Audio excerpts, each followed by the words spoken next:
Krista tlanakan lo siya tinla lim lệ lo min kan katlia ama fakatoy moy na ranin tandam lim na parkan tla kan buzol nuam inom tlay na chua sangin beram bote lalpa huanga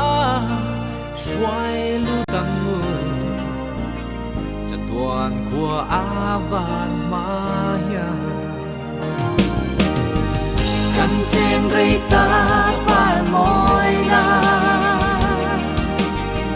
tu nghe kala rao đâu turi lalpa pangai de xóa thêm ngoài an bồ ral de chăm tu an lại em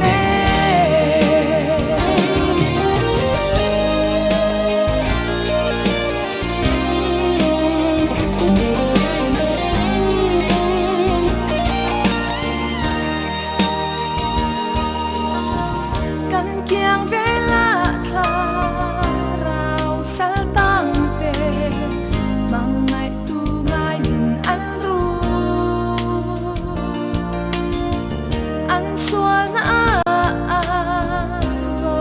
ra mai chua tu nghe mo phur ta ang le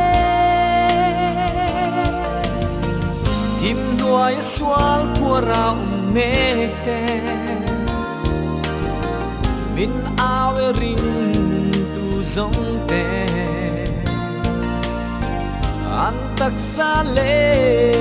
kharao boral tu chuai chua kin i chan nang ngu kan chen rei ta par moi na tu nghe kala rao đâu turi lalpa pangai de xóa thêm ngoài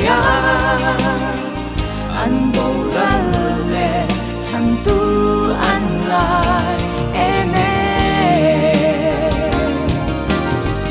kan chen rei ta par moi na tu nghe kala rao đâu turi lalpa pangai de xóa thêm ngoài an bồ ral le chăm tu an lại em chăm tu an lại